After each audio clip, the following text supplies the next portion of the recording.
Veo 3. That means that Veo 3 can generate sound effects, background sounds, and dialogue.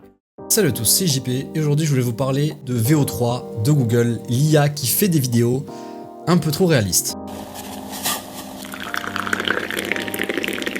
C'est tombé cette semaine un peu comme une bombe. Google a présenté son nouvel outil d'intelligence artificielle Veo 3. C'est une IA capable de faire des vidéos, mais pas une IA capable de faire des vidéos comme on en a déjà vu.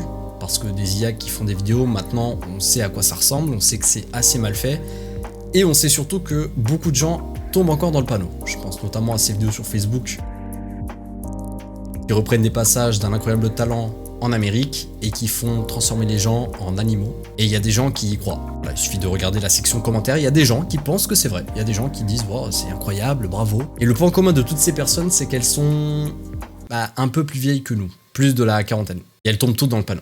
Donc forcément, quand j'ai vu l'annonce de Google Veo 3, c'était pas très rassurant pour le coup. Ok, revenons un tout petit peu en arrière, à une époque pas si lointaine où les vidéos faites par IA étaient plus comiques qu'autre chose. Je pense que tout le monde se souvient du Will Smith qui mange des spaghettis. Qui a eu l'idée de faire ça?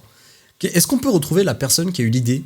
Parce que j'aimerais savoir ce qui se passe dans son cerveau en fait. C'est vraiment un mélange entre de l'horreur et de la comédie. Et en fait, c'était presque rassurant à l'époque, parce qu'on se disait, bon, les IA dans la vidéo, c'est dans vraiment très longtemps. Eh bien, ce très longtemps, je pense que c'est aujourd'hui. Si déjà la plupart des cadreurs, des réalisateurs, des monteurs vidéo avaient peur des IA génératrices de vidéos, eh bien je pense qu'avec la nouvelle IA de Google, ça va être vraiment pire. Parce que ce qui rend Veo 3 différent des autres IA, c'est parce que c'est vachement crédible. Ok, on va remettre Will Smith qui mange son plat de pâtes.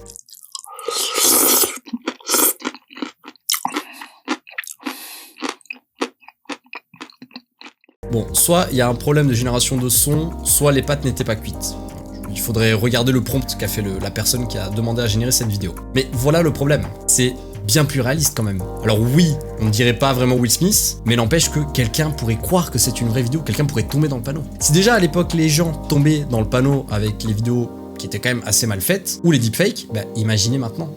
Et attendez, ce n'est pas fini. Ma première réaction lorsque j'ai vu cette news de Google était d'aller sur X et de voir la réaction d'internet. Et autant vous dire que c'était pas très rassurant. Il y a des gens qui sont très contents de cette avancée, qui ont d'ailleurs généré quelques vidéos et qui sont très contents du résultat. Et effectivement, quand on regarde les autres vidéos, on dirait presque que c'est réel. Je pense que si je tombe dessus par hasard, sans vraiment y prêter attention, je pourrais me dire que cette scène est arrivée, que ce sont de vraies personnes qui ont été filmées, que ce sont de vraies voix, sauf que tout est faux. Et puis il y a des gens qui s'indignent, qui ne sont pas du tout d'accord avec cette avancée, qui disent que ça peut être un réel problème dans le futur, et qu'en fait ce futur, c'est déjà maintenant. En plus, Google facilite vachement l'utilisateur parce que l'une des nouveautés de cette IA générative de vidéo, c'est qu'elle génère aussi du son et l'ambiance sonore, et les paroles. Vous pouvez totalement générer presque un film en fait. D'ailleurs, quelqu'un l'a fait.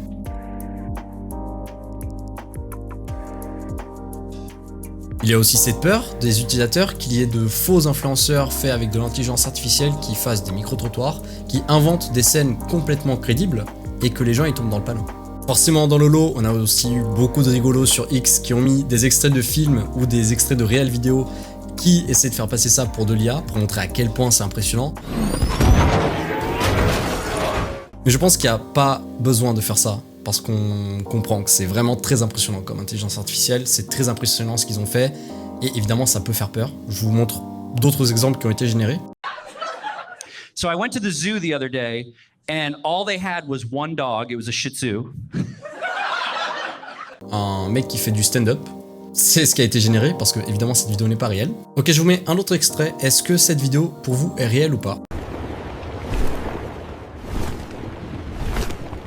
Eh bien non, cette vidéo n'est pas tirée de Game of Thrones, évidemment c'est de l'IA, ça a été généré.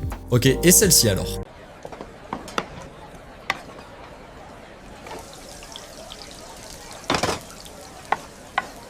C'est toujours de l'IA et c'est le film Ratatouille qui a été fait en live action. Vous voyez rapidement le problème, on est face à quelque chose de vraiment très réaliste. Et le problème avec ça est que lorsque l'humanité fait un pas en avant dans la technologie ou l'innovation, eh bien cette innovation ou cette technologie est toujours détournée pour faire quelque chose de mal. Si déjà à l'époque on avait des gens qui se faisaient passer pour des parents d'enfants en utilisant une fausse voix grâce à l'intelligence artificielle pour voler de l'argent, pour demander des sommes dérisoires, qu'est-ce que ça va être maintenant avec une IA générative pareille? Où est-ce que ça va s'arrêter? Je pense que oui, effectivement, on aura de faux créateurs sur YouTube, on aura de faux créateurs sur TikTok, de faux créateurs sur Instagram. Ils vont générer de fausses vidéos, de fausses comédies stand-up, de faux micro-trottoirs et même de faux courts-métrages. Il y aura des chaînes qui seront entièrement faites à 100% avec de l'IA. Et des gens vont penser que ces personnes existent. Ça me rappelle un peu l'allégorie de la caverne. C'est-à-dire que des gens vont être baignés là-dedans, vont croire 100% des vidéos et des propos d'un influenceur qui en fait n'existe pas, qui a généré des propos qui n'existent pas, face à peut-être des feats qui n'existent pas, des réactions qui n'existent pas. Et le problème que j'ai avec Google, c'est qu'ils ne mettent pas en avant aussi leurs avancées pour voir si du contenu est fake ou pas avec de l'IA. Typiquement, dans toutes ces vidéos générées, il y a un filigrane numérique qui s'appelle le Scent ID qui permet d'identifier ces vidéos comme de l'IA, qui ont été générées par de l'IA. On ne peut pas le voir évidemment, mais c'est un filtre qui permet d'éviter les abus et de voir effectivement si on cherche plus loin que uniquement voir la vidéo, de comprendre que cette vidéo est fausse, qu'elle a été générée par de l'IA. Malheureusement, c'est quelque chose qui n'est évidemment jamais mis en avant parce que la plupart des gens s'en foutent. La plupart des gens veulent juste voir leur contenu, être divertis, et ça s'arrête là. Donc oui, des gens vont continuer de tomber dans le panneau. Nos boomers sur Facebook vont continuer de croire à un incroyable talent américain avec des gens qui se transforment en animaux et penser que c'est réel. What is this?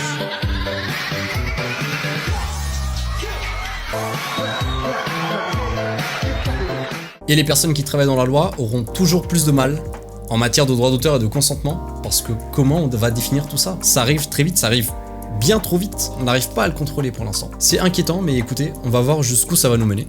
Et puis en espérant qu'il y ait plus de solutions de la part de Google pour permettre d'identifier facilement ces vidéos faites par IA, et surtout pouvoir les identifier, pouvoir identifier si un contenu est réel ou pas. Si la vidéo vous a plu, n'hésitez pas à vous abonner pour d'autres vidéos dans ce genre, ça me soutient réellement, merci beaucoup. Et puis on se dit à une prochaine vidéo, salut à tous.